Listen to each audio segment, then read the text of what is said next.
All right, I'm going to try not to swear this time. We'll see how long that lasts. We are back. We are back with another card at 11 a.m., guys. Yeah, I don't sound too hype about that. But First ever event in Serbia. we just came off of Abu Dhabi card where we had a lot of success. We had 11-1. The one being Dustin Jacoby versus Saeed. Yeah, we're both big Jacoby fans, so we always feel a little inclined to take him, but not too surprised with that result, to be honest. Had to do it. Like, we were texting each other as the fight was unfolding. Like, good dexterity from Saeed. He got his kicks up very high. He did. He looked impressive. That was a good debut. We did say last week that Dustin Jacoby was not easy for your debut. 100%. And yeah, I thought he looked super, super impressive. He's an Definitely exciting a guy to watch. Exactly. He's an exciting matchup for dudes in that division. So, for that reason, I'm excited to see him. Besides that, I don't really feel like we need to go over too much. I was happy with our Tamirov pick, considering he closed as like a slight underdog. That was a fun knockout. It was a fun Uros knockout. has some questionable striking defense, man. That was rough. Absolutely. What else can I really say? Magomed Ankalaev versus Guskov took a little longer than expected, and we smacked some parlays, which was nice. Yeah. We've been doing well with some pretty nice, safe 5-leggers. The one that I gave out on the channel hit. The side bet was Magomed Ankalaev, and to go to a decision, which was like, I don't know, I think it was like plus like 150 or some shit like that. But that didn't happen, obviously. 5th round, they called it. But TKO. They were booing the fight as it was being like, as it was taking place on the feet. Like exchanging, yeah. Well, not much exchanging. But yeah, Guskov kind of just ran around, didn't really seem to want to engage too much. Kind of was waiting, I guess, for Ankalaev to make a mistake. And Ank didn't really do too much either. He wasn't too aggressive. So it is what it is. Ulberg after's like, oh, I've seen what I need to see. Like, See what I've seen. And then now he's like telling everybody there should be like a fucking 4-man tournament to decide who the next title calendar should Just be. focus on getting healthy. Yeah, please. Let's rip this card. Let's get into it. To Serbia, Belgrade, first event in the country.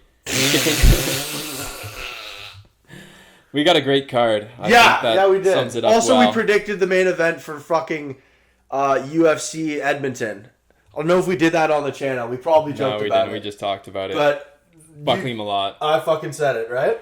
Yeah. I said it. I said it like a month ago. Let's go. Let's get into this card. First off, kicking off the prelims, we've got a women's fight between Marina Spasić and Stephanie Luciano.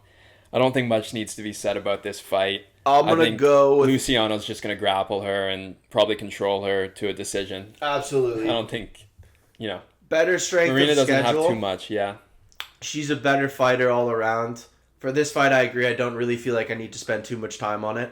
Marina's going to try to strike with her, and I just don't think her takedown defense will be sufficient enough, and I think that Luciano has the heavy edge in the grappling department. Which is why she's what, like a -2 something?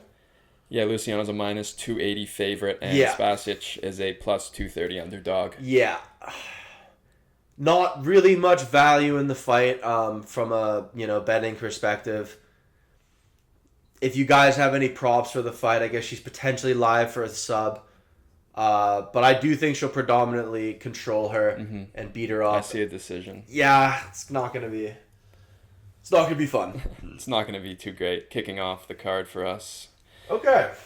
You guys might remember. Okay, just call out the names. The next fight, we've got Jovan Leka taking on Alexander Poppeck. Leka is a -225 favorite. Poppeck is the +185 underdog. You guys This is a fight. Yeah, you might remember Poppeck being the guy who Jamal Hill fought on the Contender Series. Yeah. He's fought at 185. He's fought at 205. He's fighting at 225. He's 35. He didn't get signed to the UFC after his Contender Series fight. He's been lingering around, and now he's here facing off against a decent heavyweight. His opponent got a win on the Contender Series, but wasn't signed by Dana White. because he wasn't super impressed with the performance. Albeit the guy who he fought was a Kazakh dude, I believe. Yeah, Azamat Nuftalayev. Nuftalayev, who's won since losing to him. Mm-hmm. He stayed on the regional scene, won 2 fights, and now he's back. Mm-hmm. I like the activity. I think he's a real heavyweight. Yeah, I think Poppeck is going to be a little small at heavyweight, and I think he's definitely going to look a lot smaller than Leka. Yeah. I think Leka will probably be able to use his grappling, find some success against him. I'm not like, there's I'm not super confident in Leka, but I do think Jovan Leka has better skill. Mm-hmm. I do think he has nice kicks as well. I think he also is good on the feet. Yeah, I think his striking is sufficient enough. He's also 265. Mm-hmm. He's a real heavyweight. He's 24 years old. He's young. He's looking to get it done, and I see this fight going his way. Yeah, he's a big dog. I do like him. Yeah, I think the odds are a little hefty. A little much. I do think he should be a slight favorite. Yeah, a little much. But I will take Leka to win the fight. That's why I was I do see I don't really want to say value because I'm not going with him, but I don't know, a little heavy on the odds. A couple of these fights on the cards, I don't think the odds are great actually for some of them, which we'll speak about as they come up. But yeah, we will. Jovan Leka. All right, and we move up. Third fight on the card. Another women's fight. Yeah. We've got Nina Milošević taking on Hailey Cowan. Milošević is hefty minus 395 favorite. Cowan plus 300 underdog. Again, I don't think much needs to be said about this fight. I think Hailey Cowan's someone who's on her way out of the UFC. Has a pretty horrendous resume. 3 losses.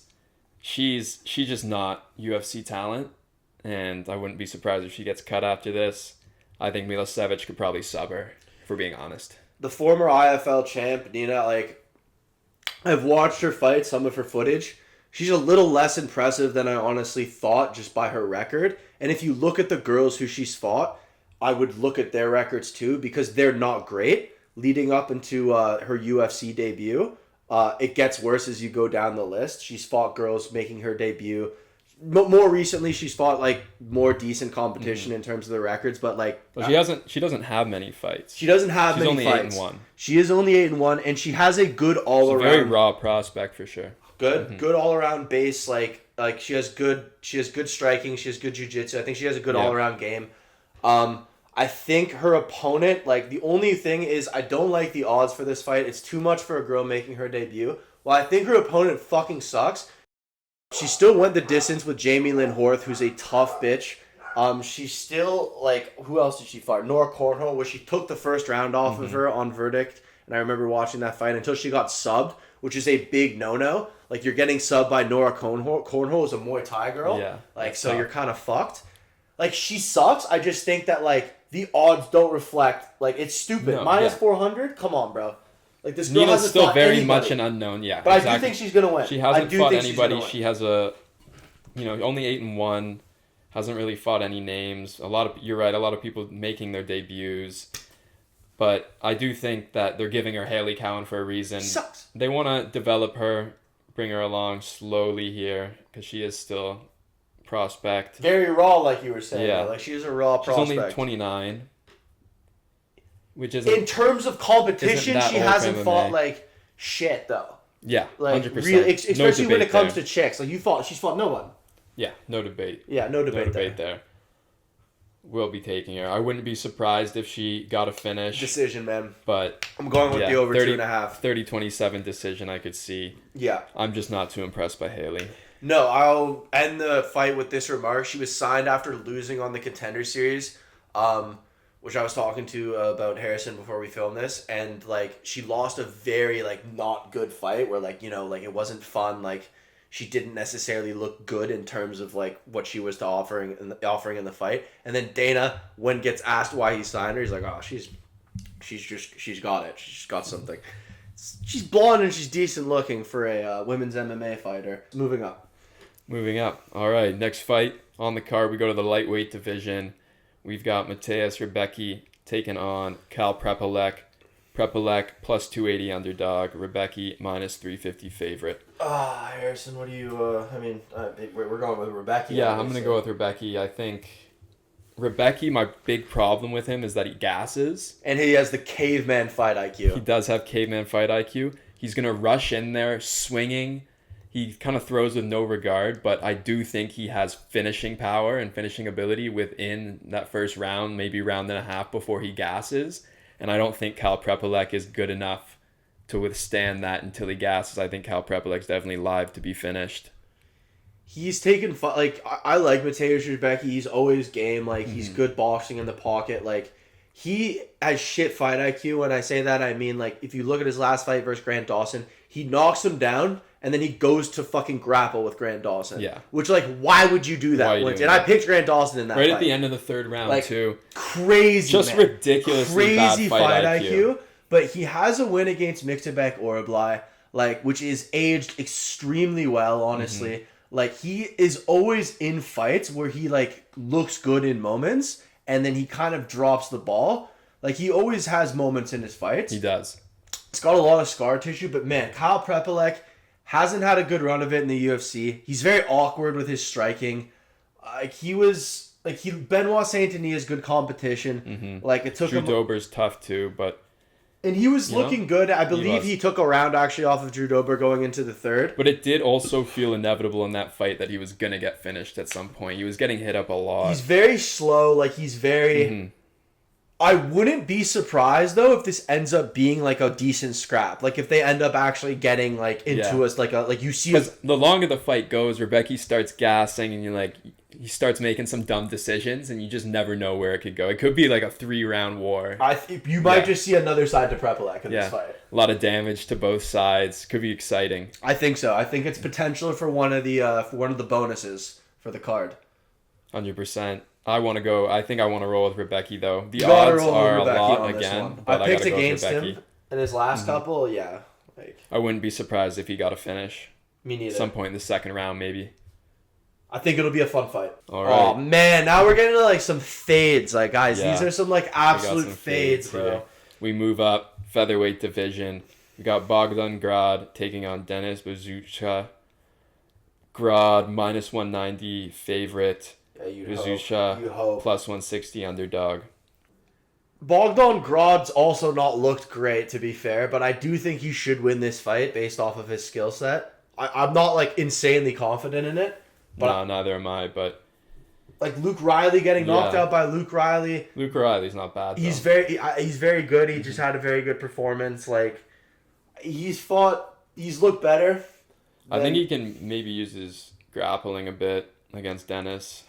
Dennis is very bad. Mix in some striking. Yeah, Denis is not the best. His chin's up. Yeah, his chin's up. His defense isn't the best striking defense. And when you don't have a chin... And you're also hittable, like this awful combination. Serbian native should win this. TKO probably. If not, probably pretty dominant decision. This also has potential to be a decent fight as well. Like a decent scrap. Wow, I just lost the energy a little bit. Let's go. Let's go. Let's move up. This fight's a lot better. We're going back with Bogdan Grad. We're going with Bogdan Grad. This fight, much better. Mark Vologdin taking on Borislav Nikolić. He was supposed to be fighting Josias Musasa. We don't have odds for this fight yet since it was just, fixed up on short notice here. We have a brave... This is a fun fight. Yeah, fuck, man. We have Mark Vologdin, and then we have a Brave FC champion, who's big for the division, gains 5'3", and has some power too. 100%. Could be a scary addition here to the UFC. Good kickboxing. Was supposed to be Josias Musasa, as I was saying, the opponent. Shit, guys, it's a really tough fight. I like Vologdin too, but this is a tough fight for him. Vologdin's a dog. I mean, you take him by Rolling Thunder in this fight. But John Castaneda, if he didn't get hit with the nut shots that took away a point, he would have won that fight against Mark Vologdin. Obviously, he had a war on the Contender Series, which is probably one of the best fights I've watched in recent memory. That's a fucking banger. He's very, very, very tough. I don't know. He's tough. He's small. I think he might be a little too small for this fight. I'm going to be honest with you, too. The more I talk about it to myself, even against Josias Musas, like this guy's 5'8". Also, like I've looked at some of his like I've looked at his what people have said about him as well, like and some of his fights in Brave, like bro, like he's pretty nasty. I think his grappling takedown offense is going to be enough to neutralize anything that Vologdin's going to look to do. And very then I short think notice, though, bro. That's also very true. Short you never notice. know. Like very short notice. That's right. But if he can neutralize kind of the grappling game of Vologdin, I think he'll be able to do more than enough to pick him apart on the feet. He's just going to be the bigger guy. I worry for that size, bro.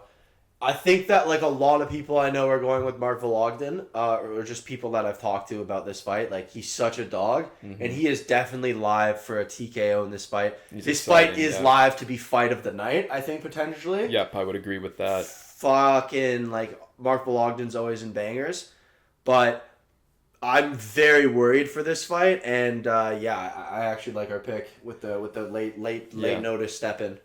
I think he's going to win by decision. Yeah, I think 29-28.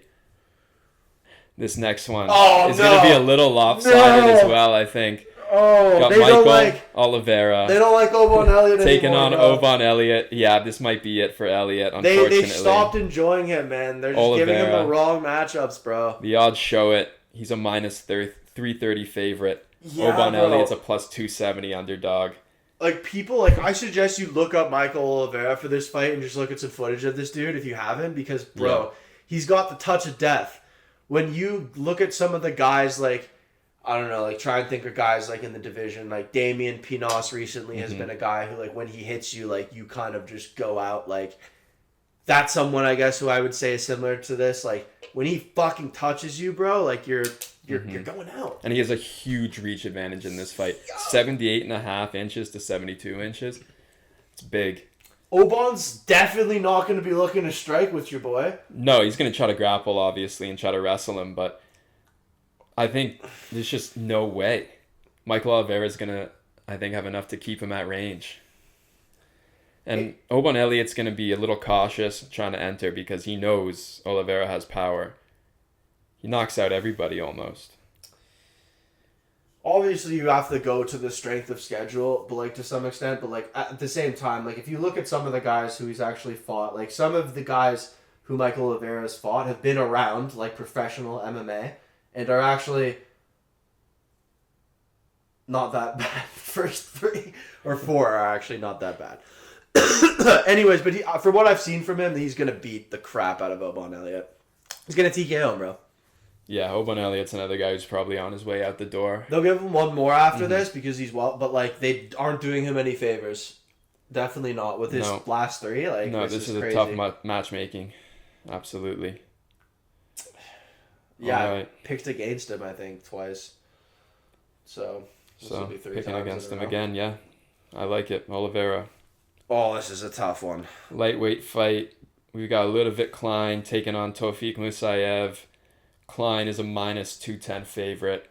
Musayev plus 180 underdog. I think it should be like minus 150 maybe. Like Tofiq Musayev is coming off of a win against what the heck? Yeah, against Mateusz Rębecki. No, this is Tofiq. Oh no, what? See, Ignacio Bahamondes, which he was an underdog in actually, and I mean that was a good fight. I had Ignacio Bahamondes in that fight, which it's okay. But yeah, Tofiq Musayev. I think he's obviously, we know what he's gonna try and do to Ludovic Klein, or just take him down. Yeah. But Ludovic Klein, like he's obviously very good at kickboxing. He did just win against Mateusz Rębecki, who we just talked about. Before that, he got absolutely controlled by Mateusz Gamrot. The thing is, his strength of schedule is also not great. Like, he was on a bit of a win streak for a while, but, like, the guys who he's fought aren't necessarily that good. And they're not the exact same I would agree. type of fighter that Tofiq Musayev is. So I do worry. I think his grappling is sufficient enough that he'll be able to neutralize a bit of what Musayev will want to do. I think his defense is decent. Bahamondes is a big dude to take down. Yeah, that's true. That is true. But I think he'll be able to do enough to keep Musayev away from him and strike with him on the feet. I give him the edge striking for sure. If you guys want to take Tofiq Musayev, like, you can. I don't think it's a bad pick. I'm going to trust in Ludovic Klein to hopefully, you know, like, show some levels in this fight, but I'm a little worried. I'm a little worried. Some of the channels I watch are going with Tofiq Musayev as well, so... Musayev could just wrestle him, take him down, and if he win starts the fight to that do way. it in the It's first very round... possible. Yeah, if he starts to get it off in the first round, I think that's how the fight will play out. Probably unfold for 3 rounds, yeah. On his way to a 30-27, something like that. This fight's going to be fight of the night. Lightweight division. Miloš Janičić against Noah Gugnon. Is this just added? Yeah, it man, was added I don't late. even like this is Janičić is a minus 155 favorite. Gugnon is a plus 130 underdog. This is going to be a banger fight. Yeah. This is going to be violent. They're both going to look to strike, and both of them have power. They're both going to be looking to get violent. It's a close fight to predict. This guy's got 19-3 compared to 9-2. It's a lot more Gugnon's experience. a young prospect. I feel like there's probably a reason this guy's minus 155. Now, I mean, like, I'm not too... He certainly has the experience. Lost a split. It's going to be a violent in kickboxing. I'm going with this dude, man. I know this isn't the breakdown you guys have hoped for this fight, but... I'll go Janičić. Sure. I like Janičić. This next fight, however, I do know about, which is insane to be the feature fight on the prelims, honestly. Yeah. Gilbert Arena lost his last fight and decided to move up a weight class, which is like, why? I couldn't tell you. The dude who he's fighting is like Vlasto, a killer. Chepo. Yo, bro, like he comes to like he is like comes minus forward. 300. Like, have you seen this? Like, that guy comes forward to fight. The one thing I will say about him though, from watching his earlier fights, is that he has 0 takedown defense whatsoever. But Gilbert Urbina, man. It doesn't matter because Gilbert Urbina has maybe the worst IQ in the UFC, and there's no way he's gonna even figure that out and figure out how to exploit that, and he's probably just gonna get walked down. He's small he's gonna be 185 for 185. Against him, look at the size. He's gonna get walked down and probably put out in the first round. Gilbert Urbina's what I would say not UFC talent. I don't even know how he really got in the UFC. Because he lost on The Ultimate Fighter. You know what they do this though, like Jose Medina, bro. You lose on The Ultimate Fighter, they sign you to a 5-fight contract, and you fight it out, and then that's it. Gilbert Urbina has no chin though. It's so bad, and he's just gonna get walked down by Chepo and knocked out. 100%. The odds are what they are for a reason. I might look at Chepo by KO/TKO. Might be a juicy price on that. But yeah, I don't think much else needs to be said about that one. Yep. Bunch of fades. Okay, this was the one earlier I think I was talking about where both guys have the same record in their last 5 fights. Dusko Todorovic and Robert Valentin. Let's confirm that. Okay. Yep. Yeah. Yep. Both pretty abysmal. They both lost the UFC one resumes. win and then they lose 3 and then win the other one before. Dusko Todorovic, baby. What to say about him? He's the native. He's fought better competition than Robert Valentin. Mm-hmm. Robert Valentin's best fight was against Ateba Gutierrez where he got fucking, knocked the shit out of. Yeah. The last guy who we fought was not UFC caliber, which is why we picked him against him to take him out. Yeah, Julien LeBlanc. Yeah, we knew he just looked and he looked so shy, gun shy, and just got walked. I will say Valentin's a minus 160 favorite in this. Todorovic at a plus 135. He could definitely win the fight. I think it's a coin flip this fight. In a sense, I think they're both fades. There are aspects of their game that complement one another a little more than the other, but they're both on the same level in my opinion. When it comes to what I think is gonna happen, I don't know. I think Robert Valentin might win this. I think he might. I think he might be able to do a little bit of grappling, a little control, maybe hold him up against the cage a little bit. But Todorovic is pretty competent striker. Like not like compared to Robert Valentin. Yeah. He at a plus 135, it's like not. I don't know. Might catch him. He could.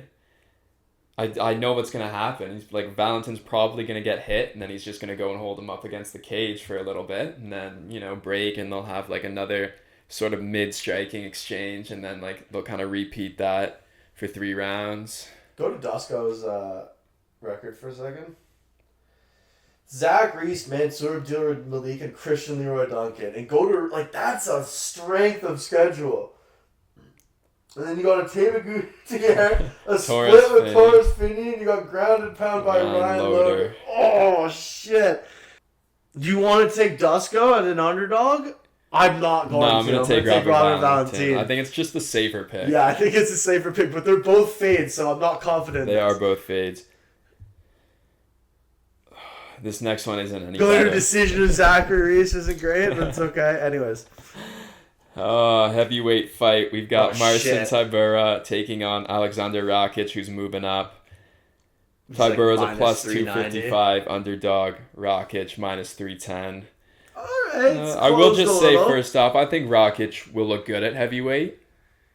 He's a really big dude. Yeah. He's got a great kicking game. Like he should translate to it. I think there's a reason he's moved up to heavyweight to save his career. Yeah. I mean, he's fought 4 killers straight. Yeah. Jan Blachowicz, Yuri Prohashka, Magomed Ankalaev, Azamat Murzakanov. And has looked kind of competent in each. He's a decent kickboxer. He fucked up his leg in the Blachowicz fight. Comes back. Mm-hmm. He's beating up Yuri's lead leg. Yeah. Gets knocked out, but he was winning the first. He won the first round. Versus Magomed Ankalaev, he was able to take a round off him with the leg kicks, but it was a striking exchange fight where he really didn't get on the gas enough. No, he didn't. That was a boring fight, very boring fight. He got knocked out by Murzakanov within a minute, which was not good. Mm-hmm. And I mean, Marcin Tybura is a plodding blob. Yeah, I think he's gonna look a lot slower than Rakic for sure. It's tough. He holds you against the cage. He has flurry strikes. His last one was against Mick Parkin, which is still a questionable decision. Since Very then, questionable. He's lost to Tyra Fortune, who just got beat up by Rizvan Kuniev. On short notice, too, he lost that fight. In addition, after that, who else did he lose to? Ante before that, Ante Delia got knocked out by... First rounds. I think Rakic should be a lot quicker in this fight. I know that, Tybura is a black belt in jiu-jitsu, but, Rakic is big. I think he's just going to be able to be a lot faster than Tybura. Yeah, I think he's going to beat him up. He's going to be big. I think speed matters a lot when you look at some of these heavyweight fights. You look at guys like Josh Hokett having success right now. It matters a lot, man. And I think he's a really, really solid boxer, Rakic. He'll use the leg kicks, I think, to kind of keep Tybura at bay, and then we'll just piece him up with his striking as well. I agree. I think he could potentially put Tybura out, maybe get a TKO. I could also see a decision. Yeah, if not, I was going to say a decision. Because he sometimes doesn't step on the gas. I could definitely see him outworking Tybura. But I hope what he doesn't do is wait, because Tybura gets people against the cage. He holds them there for a while. Knees and breaks off with little flurries. If he's too cautious, he could get himself caught in that kind of trap. He just needs to recognize that he will be the faster fighter. He needs to just keep it moving on the feet. I agree. Oh, shit. All right, finally a good fight. Woo! We got Jan Blachowicz taking on Navajo Sterling. Blachowicz plus 245 underdog. Navajo Sterling minus 300 favorite. That's big. I've gone back on this fight for a long time, and I have more reasons to go with Jan Blachowicz in this fight. I agree. He's old, but I get that. But he's one of those guys where it's until I'm proven wrong, I gotta be proven wrong. Navajo Sterling hasn't fought nearly the level of competition that the former champ in Jan Blachowicz has. Navajo Sterling in his first fight in the UFC debuts against Tuco Tacos in a fight where he goes to a decision with a guy who has one win in the UFC, and he gets put in bad positions. he goes to a couple of decisions early in his career, and only recently against guys like Bruno Lopez and guys like whose last fight against Ion Kulaba has he been able to finish them. So like honestly, it doesn't make sense to see him at a minus 300 on short notice I agree. against the former champ. Who, let's talk about it, bro. Like a year and 2 months ago, 3 months ago, he goes to a split with the current champion Carlos Ulberg, where verdict scorecard has him winning rounds 1 and 3, which I agree with. Like, it was very close. It was a very close fight. And then you look at the fight before that, Alex Pereira, again, very close split that he arguably could say he won. That was a fight where my friend, sorry about the dogs, guys, but my friend had money on Alex Pereira, and I knew that because of the situational like bias, like it's Alex Pereira's first fight at 205, and it is close. I said to him that they're gonna give him the split decision, Alex Pereira, and not to be worried, even though I thought that Jan controlled him, and Alex did not do enough in the third round. No, he didn't cause nearly enough damage. But yeah, even that fight with Magomed Ankalaev, that was a split draw. Like, he kicked the shit out of Magomed Ankalaev's leg, almost had him out of there. In addition to that, like, you look at the Guskov fight where he knocks down Guskov, and then the reason that they had that being a split draw is the second round's called a 10-8 because Guskov knocked down Blachowicz. I honestly thought he could have won that fight too because he takes back the third round. These are all close fights. They just didn't break his way like, on the scorecards, So you have Navajo Sterling who's struggling with Rodolfo Bellato. He's getting hit by Ion Kulaba. Like, he could very well put out Jan Blachowicz, and we could be wrong, but like at a plus 250, man, I'm taking him. I will take Jan. I have a tough time seeing a world where he gets put out in this fight. He has a huge blockhead, first off. He can eat a lot of damage. He's been in there with top competition, with killers. He's held the belt. And I think his kicking game is going to play a huge, huge factor in the fight as well. I know Sterling is sort of the faster, like, slicker striker. He's slow. He's slower than a guy like Carlos Ulberg. Yeah, like he is. Who we watched fight Jan Blachowicz. And I think the kicks are going to do a lot, too. He's going to hurt that leg, Jan Blachowicz. He's going to hurt Sterling's leg. Sterling's going to be moving a lot slower. And I think he's going to struggle to put Jan out. I don't think it's going to be that easy. He's only started putting guys out in these last 2 fights, like you mentioned. And the price, the way it's odds right now, minus 300, like, they're expecting him to kind of outclass him and knock him out. That's what that tells me. And I just don't know if I see that happening with the former champ, man. Yeah, I'm in complete agreement with you. I've gone back about this fight in my head for a while. Like, I just don't think it's a smart pick if I can make like a little bit of money potentially also on Jan Blachowicz. Like, I'm willing to just do it because I think it's ridiculous odds. I could see, because he's younger and he's got momentum, him being like a maybe like minus 150, but minus almost like minus 300, so 3-1 odds is ridiculous. Yeah. Against the former champion, I agree. who's had literally like close decisions with like the current champion, the former champion. Like, it's just, I don't know. It's just there's no reason to believe that Jan's going to go out there and really get knocked out. He hasn't been knocked out. Based on what's happened recently in his recent fights, there's no reason to think that's going to happen. I think the kicks are, again, going to be a huge factor, and I think he'll be able to get a little bit of wrestling off as well if he needs to. And he can take down Navajo. He can take down Navajo. He can control him for a little bit, rack up some points maybe on the scorecards, win a couple minutes, maybe win a round here and there. Like, I just don't see him getting put out, and I think that's sort of what Navajo might be relying on, because you don't really want to go to a decision with Jan Blachowicz. Well, the judges always pick against him, but now he's in home territory right now. He's closer to home than he's ever been on a fight card, probably. So, I mean, I'm taking him in this fight. I don't think it's in Navajo Sterling's favor to go to a decision. And also, I'll rephrase that. I can see this happening because Navajo can come back from this. He's young enough where this type of loss can make you improve your game big time. Like, and I just don't see the regression from Jan Blachowicz that would lead me to picking Navajo Sterling in this fight. You understand what I'm saying agree. for that? Like, I've heard people literally say, like, after his last fight to Guskov, like, I had people who I think this is a terrible take, and you know who you are, that, like, Jan Blachowicz should retire, which I think is ridiculous to make that statement. Yeah.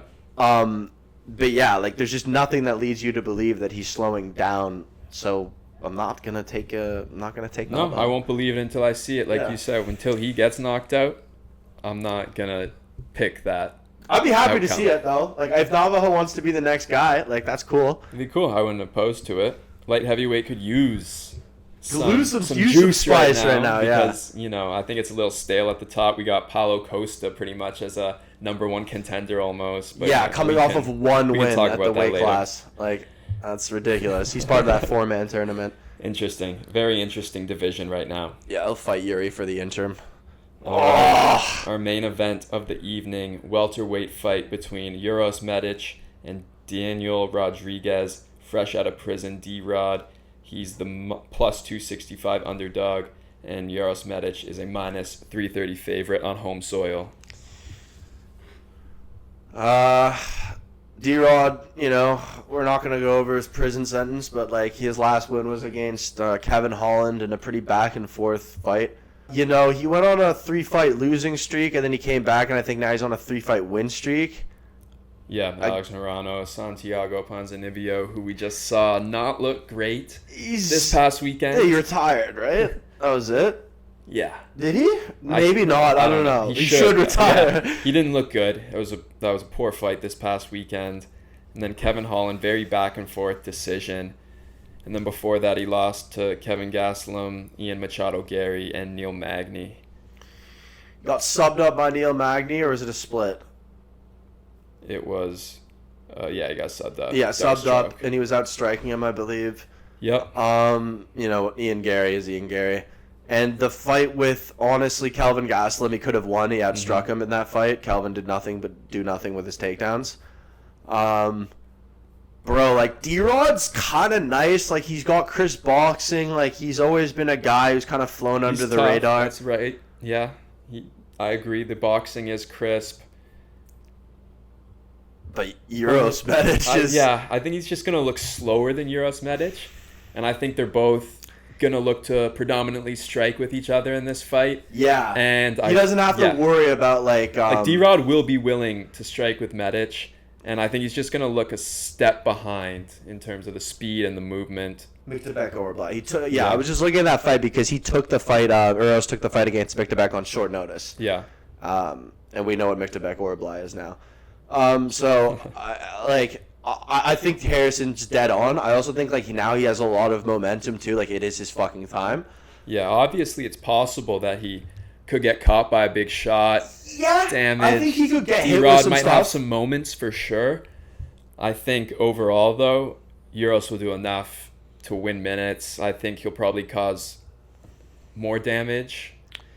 I think he'll get the finish, man. I think he will get the finish. It's a 5-round fight. It's not going to go 5 D-Rod's rounds. tough for sure. Like, he is actually, he's very tough. Like, he doesn't get finished often. I think, Ian Gary the only dude to finish him? Yeah, I think so.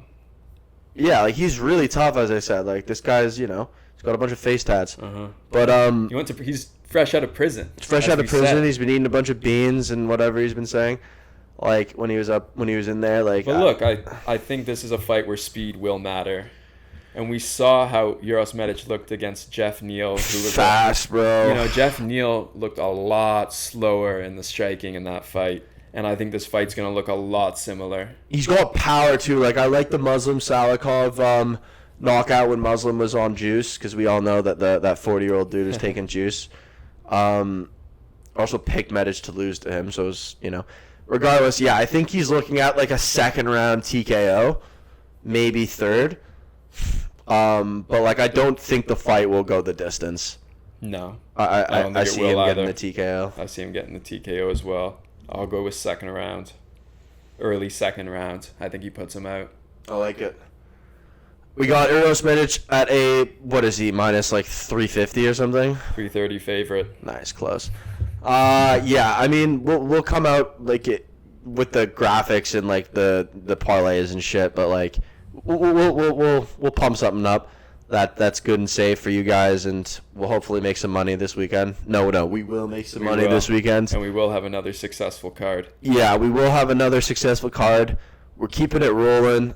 We got Gamrot versus Quinlan Sally Keeled the weekend after, so there is no real stop to the grind. And yeah, let's get this video out. Let's do it.